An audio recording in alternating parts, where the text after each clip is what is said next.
And this is Karen. Welcome back, everybody. I am Shane. Today we're looking at part 2 of King Arthur, history or legend. And the vocabulary words are translate. Translate. This book has been translated into 25 languages. Wow. Wizard. Wizard. To become a wizard, Harry had to go to a special school. Harry Potter. Romance. Romance. Romance stories were often about a hero going on a mission to find a rare object. Spiritual. Spiritual. Noah is a very spiritual person who believes in God. That's right. So we're still talking about this legend, King Arthur. Yes. Is it history or is it just a legend? Actually, I really don't know. So the first time there was really a book about his adventures and his life wasn't until the 12th century. The book was called The History of the Kings of Britain. Okay. And the author of this book said that he based the book on some text that he found in a different language that only he was able to translate. Okay, so no one else can actually prove, right? In this you hear about Excalibur, the sword, and the wizard named Merlin. And these That's really famous. Yeah. Right. And also, in the 12th century, the legend of Arthur really grew. And there was a French poet that turned Arthur's adventure into spiritual search of the Holy Grail. The Holy Grail, yeah. That's right. And the Camelot and the Knights of the Round Table were also introduced during that period. Wow. So a lot of these stories are all revolving around King Arthur. Yes. I've heard of all of these things, but I didn't know, oh wow, this is all about the legend of King Arthur. But I think a lot of people believe that, maybe he didn't really exist, right? Or maybe he did, and there was just a lot of people, and he wasn't the person who did all of these things. Right? Some people put all the pieces together. Okay. It's kind of interesting. Fascinating. Yeah. Let's learn more. All right. Enjoy. Enjoy. King Arthur, history or legend? A full account of Arthur's life and adventures first appears in a 12th century work by Geoffrey of Monmouth titled The History of the Kings of Britain. Geoffrey claimed his work was based on an ancient book only he was able to translate. In his work, Geoffrey described Arthur's conception at Tintagel Castle, Excalibur, Queen Guinevere, Lancelot, and the wizard Merlin. Today's lesson is called King Arthur, History or Legend, Part 2. Hi everyone, my name is Jeff. And I'm Mike. And King Arthur, of course, is well known from great tales of daring do, wonderful movies, books, even television shows. And a lot of people think, King Arthur, he's from Britain. He was the first king of Britain, right? Well, that's kind of how the story tells it. But actually, if you look for the history, we've learned that it isn't really there. Yeah, history should be filled with facts, okay? History can tell a story, but the story has to be true to fact. So, here's Arthur. Is this actually a person who existed, or did we kind of make him up or add certain things to his life and his story that make us feel good, like we've got a heroic past? Anyways, let's talk some more about Arthur. Before we do, though, Mike, yes. Daring do. Yes. D-E-R-R-I-N-G-D-O. D-O. Yeah, not D-A-R-I-N-G. So beware of the spelling there. Anyways, a full account of Arthur's life and adventures first appears in a 12th century work by Geoffrey of Monmouth titled The History of the Kings of Britain. So I believe last time we got to the 9th century. Now we're in the 12th century as far as these historical accounts are concerned. That's right. Now, Geoffrey of Monmouth, Geoffrey claimed his work was based on an ancient book only he was able to translate. That sounds a little strange and kind of suspicious to me. So this writer, this Geoffrey of Monmouth, said he wrote this book that told the true story of the kings of Britain, but he got his facts from this ancient book, this old book, and he is the only one who can read it and translate it from the old language, maybe old Latin, into a modern language or English or something like that. But he's the only one. He's got the magic power. And if anyone else says, well, can I read the book? He says, no, you can't. No. You can't translate it. I'm the only one who knows. That sounds a little weird to me. Like Joseph Smith. Yeah, kind of like that. Yeah. Anyways, let's talk about this word translate. Yeah, when you translate something, you basically just change it from one language into another so that people who don't speak the first language but do speak the second language can now read it, all right? We translate movie talk in movies here in Taiwan. The dialogue of the movie will be translated from English and then written out in Mandarin Chinese characters. You might translate for a friend. If you speak some Japanese and you're in Japan and you're with a friend who doesn't, your job will probably be to translate, to help your friend understand by changing words from a language they don't know to a language they do know, either by writing or by speaking. For example, this book has been translated into 25 languages. So it might have been written in Spanish, but it's so popular and you can now buy it in 25 other languages. Okay, let's go ahead and move on. In his work, Geoffrey or Geoffrey, both pronunciations are okay, although Geoffrey is the more modern of the two. Well, in his work, Geoffrey or Geoffrey described Arthur's conception at Tintagel Castle, Excalibur, Queen Guinevere, Lancelot, and the wizard Merlin. Wow, sounds like a really good story.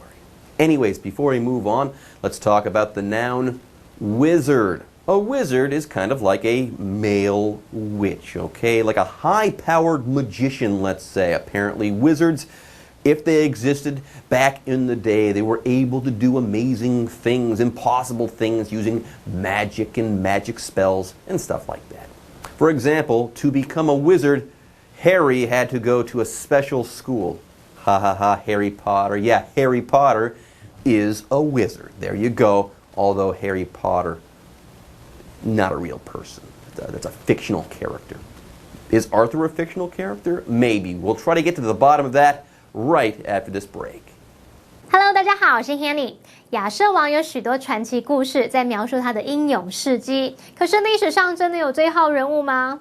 刚刚老师们在开场的时候用到 daring do 这个字。D-E-R-R-I-N-G 连字号 D-O。Daring do 表示英勇的行为，常常用来描述在冒险题材的电影或是故事里面这个人物角色的英勇行为。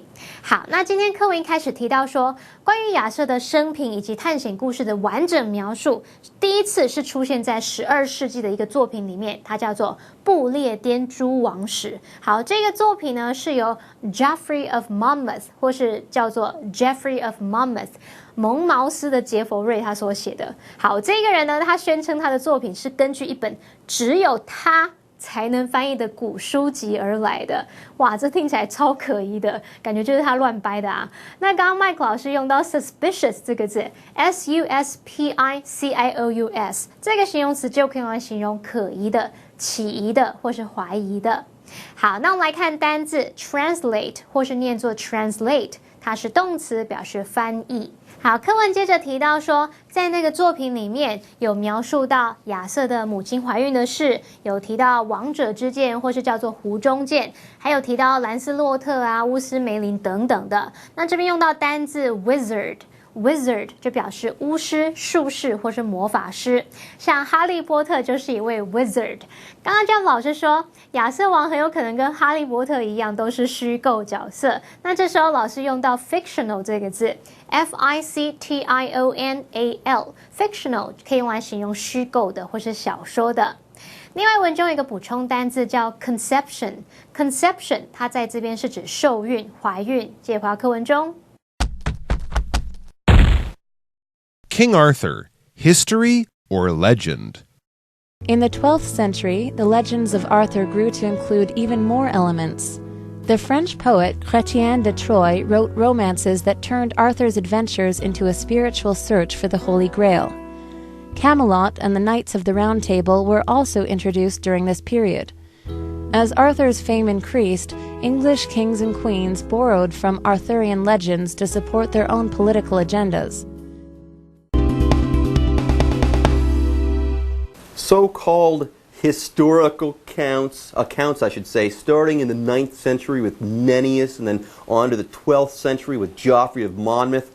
They're starting to sound a whole lot like historical stories and not actually history. And get this, in the 12th century, these stories got even better.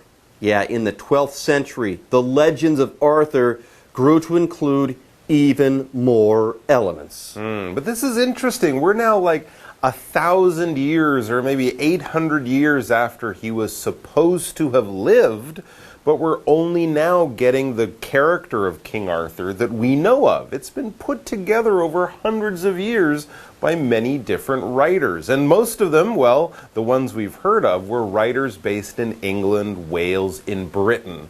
And now it becomes popular across the water there in France. It says the French poet Chrétien de Troyes wrote romances that turned Arthur's adventures into a spiritual search for the Holy Grail. Let's talk about this word romance. Yeah, he wrote romances, this French poet.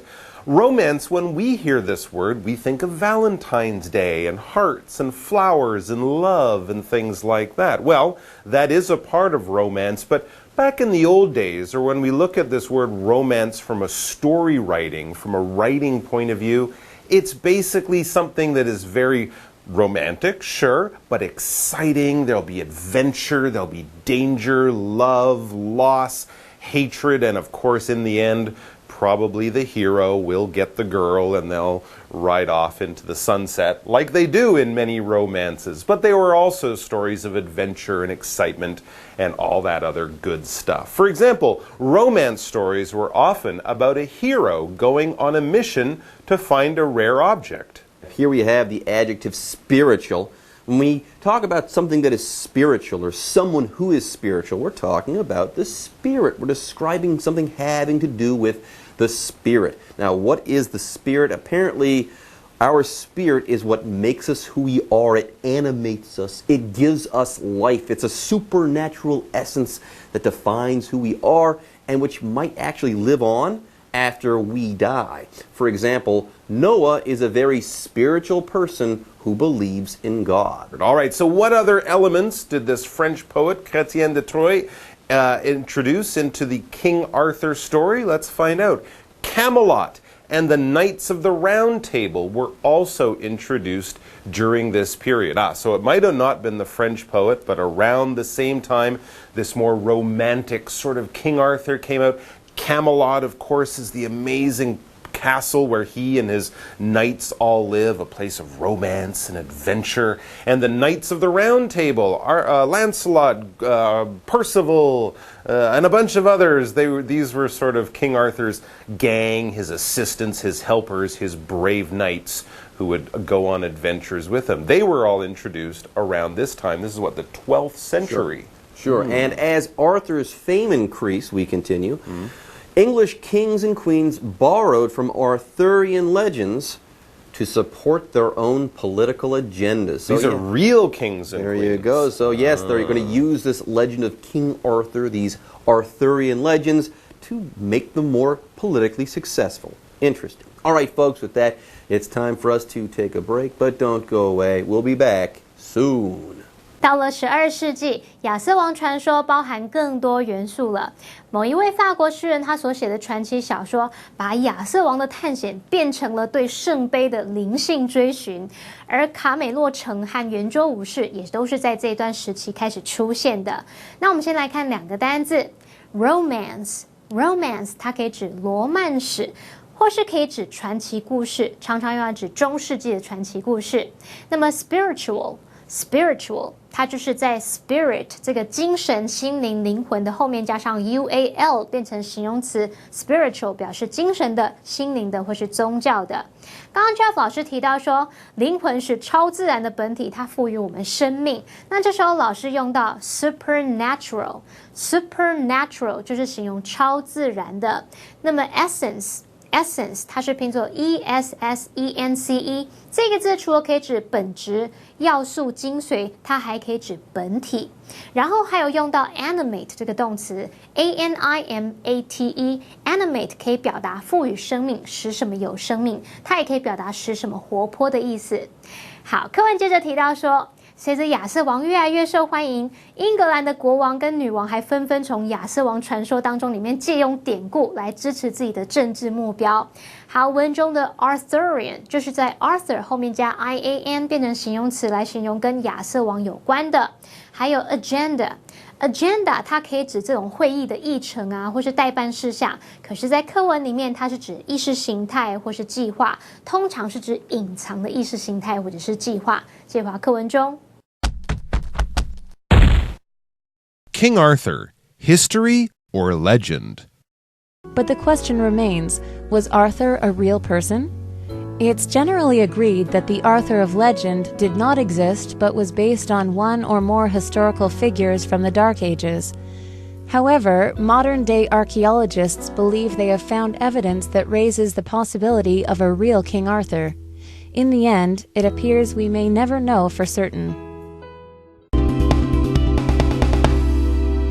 Everyone, I have bad news. It's impossible to answer the questions that surround King Arthur. Yes, but the question remains, was Arthur a real person? Now, it's generally agreed that the Arthur of legend did not exist, but was based on one or more historical figures from the Dark Ages. So maybe that Arthur, Roman, English, or British guy from the past might have existed in some capacity, but he's not the King Arthur that we've come to know and love.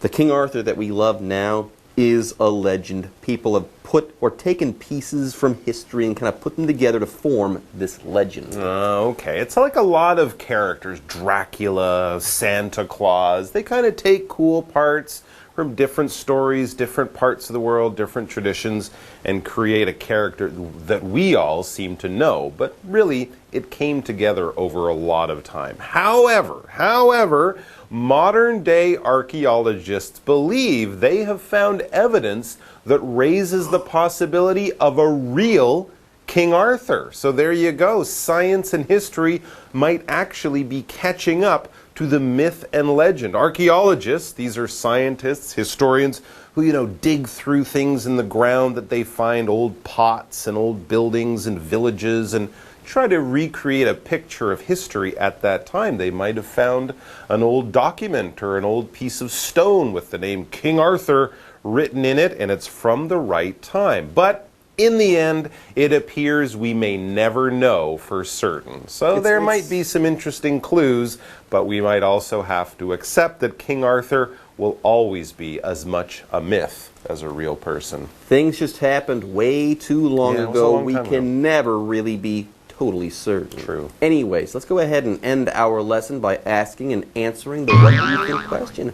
Mike, do you believe King Arthur was a real person? Well, after reading today's article and yesterday's, I am not sure. Because on one hand, there were people with a similar name that were written about a long time ago. Well, on the other hand, if he was as great as the legend says, then they must have written something down about this amazing king who was so important at the time. While he was alive. Yeah. Something, yeah. There you go, folks. I agree. All right, it's time for us to end our lesson and to say bye-bye. 现在大家普遍认同的是，传说中的亚瑟王并不存在，而是根据一个或是好几个黑暗时代的历史人物而来的。不过，现代考古学家认为，他们已经找到证据，也许还真的有一位亚瑟王诶，只是这件事情，也许我们永远都没办法确定。好，补充单字 archaeologist 表示考古学家。那 Mike 老师说到，考古学家会去挖掘古物、研究资料，试着要重现历史画面。这时候老师用到 recreate， 就是在创造的前面加上 re 跟连字号。recreate 表示重现、再次创造，那个字首 re 就有再次的意思。好，那我们最后要帮同学们补充一个阅读技巧哦，就是确认主题句。我们在写作的时候，这个段落内容必必须要有条理，要符合逻辑。而主题句呢，就像是这个段落的骨干一样，是它最重要的部分。读者一看到主题句，就知道这个段落是要表达什么。也就是说呢，你段落里面的其他句子都必须回应主题句，要跟它有所关联。那这些句子可能就会提供主题句的其他事实，或者是更巨细靡遗的描述这个主题句。所以呢，我们自己平常在阅读的时候，也一定要先找出主题句。它通常会出现在段落的第一句，也有可能是最后一句。那主题句有2个元素，它包含了 topic 主题，还有 controlling idea 就是主题论述，或是说中心论点。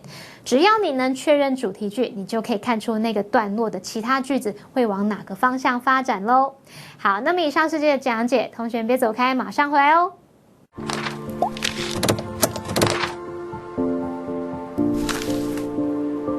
大家好，我是 Hanny， 欢迎收看我们的文法单元。今天要介绍文法重点有3个，第一个是 It's agreed 加 that 子句，第二个是 Not A but B， 第三个是 Be based on something。好，我们先来学 It's agreed 加上 that 子句。动词 agree 有同意、赞同的意思。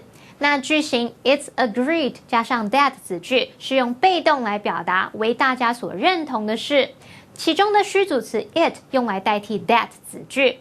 那么 agreed 的前面可以加入副词 generally 或是 widely 等等来修饰，来表达说大家普遍认同什么什么。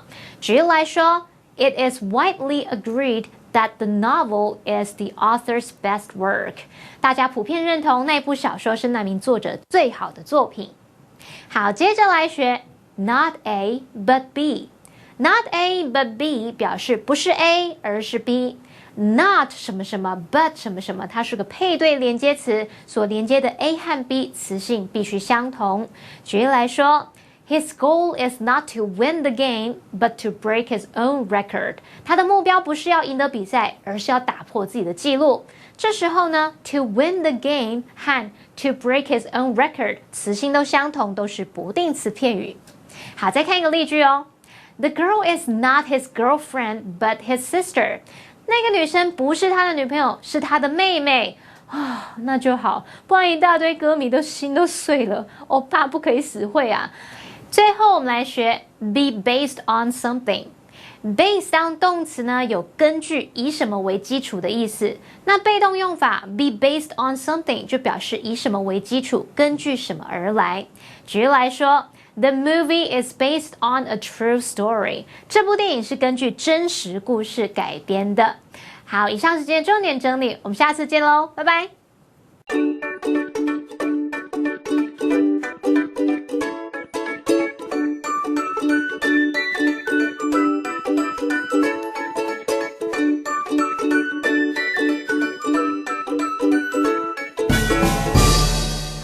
Hello, everybody. Hi.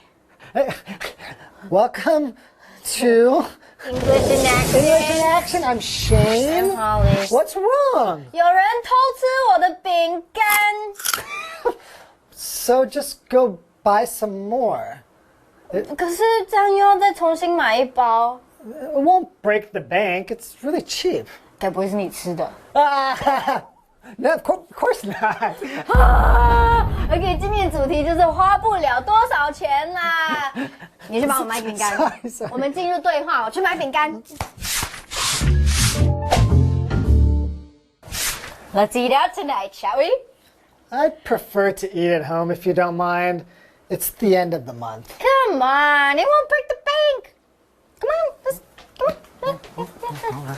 Okay, so in the dialogue, it's the end of the month. So that means that you haven't got your next paycheck. You spent all of your money already, so you just have a little bit of money left. 现在很多人都是月光族，对不对？ Right. So do you know why is it won't break the bank? 对啊，为什么是把它弄坏？ Yeah, I think it's like, you know the piggy bank? 哦，猪公。 Yeah. So the idea is that you don't have to go into the savings, this little bit of money, break it and take money out because you're so poor. I see. 所以就不需要 Makes sense, right? 打破那个足弓。Okay, makes sense. Or you can say it won't cost too much. OK， 它其实不会很贵的， Or it's not expensive at all. 它一点都不贵。 Right, makes sense. Okay, Right, let's makes sense. practice again. All right. Okay. It won't break. Well, I'm gonna go first. Okay, fine. It won't break the bank. It won't break the bank. Okay, you first. It won't cost too much. It won't cost too much. Me first. It's not expensive at all. It's not expensive at all. Okay, so if you don't know how to say these things in English, then 靠我们就对了。